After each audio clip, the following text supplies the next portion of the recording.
Welcome back to another episode of Cram School, this time featuring Mewtwo. Mewtwo has gone from being a low tier to a top tier character, and due to him being underplayed originally, caused a lot of players to simply not learn the matchup. Almost every region has a strong Mewtwo, and the likelihood of you running into one is high, making him a strong tournament threat. Mewtwo's matchup spread is also very good, making him a strong pick against many top tier characters. Hopefully, by the end of this video, you all will have a much stronger understanding of the Mewtwo matchup and will be able to transfer it into success in your matches. And with that, let's get started. So floaty characters naturally give many players a lot of issues because they innately change the way you have to approach a matchup. When just about anyone practices combo strings by themselves in training mode, the character that they will set the computer to is almost always going to be something that they can true combo with long strings. Characters like Sheik, Zero Meta Knight, Mario, Fox, etc. are decently sized with weight and fall speeds that are great for comboing. This helps immensely at gaining control of your character and optimizing your combos. However, floaty characters offer little opportunity to string combos further than 1 or 2 hits. A lot of players are bad against floaty characters like Rosalina and Mewtwo because they never figure out that you have to play the game differently versus these type of characters. Instead of focusing on stringing together as many hits as possible, focus on constantly juggling them and following them around as you knock them across the stage. Imagine being at a beach and passing a beach ball back and forth. The idea is to hit the ball once, run to it, and pass it back as it slowly falls back down. This is the idea of playing against floaty characters. The more damage a character has, the longer they will be at hit stun. However, since floaty characters get knocked farther at earlier percents because of their weight, they won't have as much hit stun a lot of the time when you're comboing them. And it makes it so the normal combos you use will work on them less frequently. Instead of focusing on making your combo strings true, make it so at the end of the combo, it's like bunting a beach ball back into the air, giving you ample time to run over to it and to continue juggling them. Floaty characters may get comboed less heavily, but a lot of the time they have trouble getting out of disadvantage because of their floatiness, so this is the area we're going to aim to abuse. Dealing with Mewtwo in neutral can be absolutely infuriating. Maneuvering past shadow balls, down tilt, and aerials can be super difficult, but by breaking it down, you can find the weaknesses to exploit. To start, Shadow Ball is going to be his primary tool to use when playing the neutral game. A lot of the time, the goal isn't to actually hit you with the projectile, rather than to simply force you to move around it, effectively leaving the ground, or whittle your shield down. It can do up to 26%, deals a significant amount of shield damage, if not power shielded, and has little cooldown. The important thing when trying to deal with Shadow Ball is closing the distance so that it becomes unsafe to use uncharged Shadow Balls. Moving in closer will make it so the threat of your burst options will make it very uncomfortable to charge Shadow Ball without the threat of retaliation. Uncharged Shadow Balls aren't much of a threat, and with low shield stun, you can punish them pretty reliably, so Mewtwo's will more than likely stop using Shadow Balls once you safely get close enough. Power shielding is very valuable to learn in this matchup since Shadow Balls aren't a very fast moving projectile. The closer you get while still being able to power shield, the more oppressive you will feel towards Mewtwo players. Once you do close the distance, the next thing you'll have to start dealing with is likely down tilt. Because it's a very low commitment, it's his primary combo starter, and has very long range, it is going to be your biggest obstacle to overcome. Unless you can power shield it while simultaneously approaching, you probably won't be able to punish it on shield. The most reliable way to punish it is either to anticipate them using it, run up and power shield to grab them, or just simply jump over the down tilt and use an aerial that has quick startup. The main thing though is anticipating it and prepping yourself for an appropriate punish.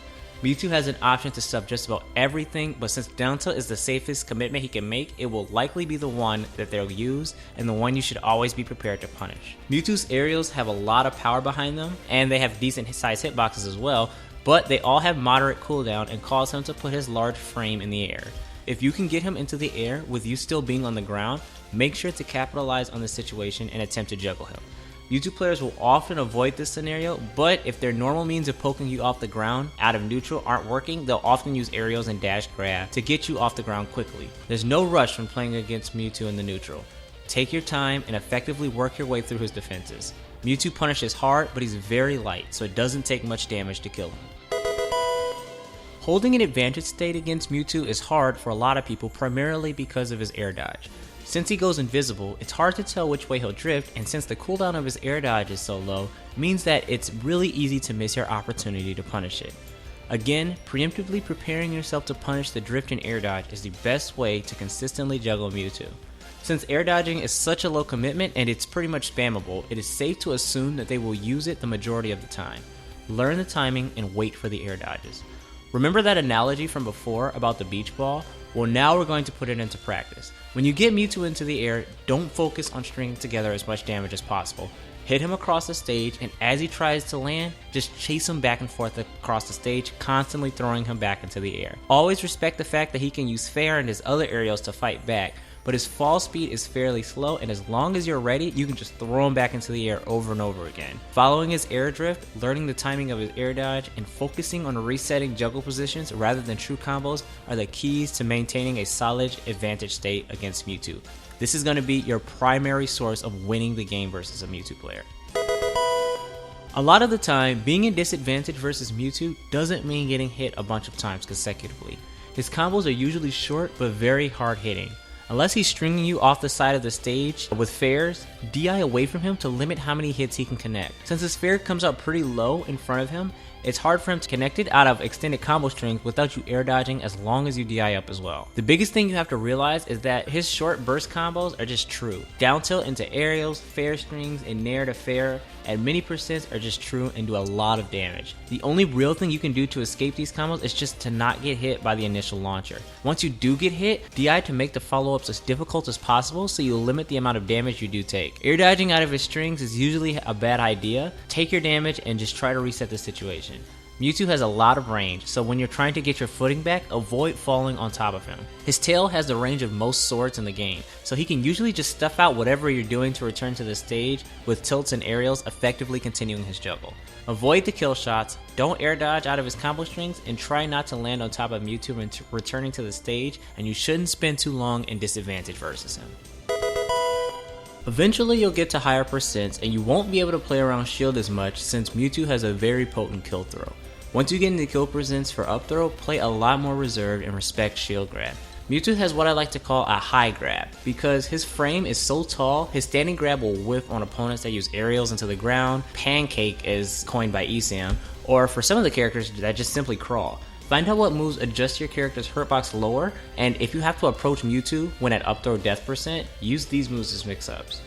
As well as having a high grab, crossing up Mewtwo's shield also gives him a big problem. His out of shield options are strong, but his options from behind are a lot more of a commitment and harder to reliably land. Many times Mewtwo players will just roll away since they don't have many good options to deal with it, giving you a good opportunity to punish them. Aside from cross-ups, the most obvious Mewtwo shenanigan you should be wary of is Nair footstool to disable. It can kill as early as 60% on a lot of characters with a decent charge on his up smash, and it's a strong counterattack for hitting his shield.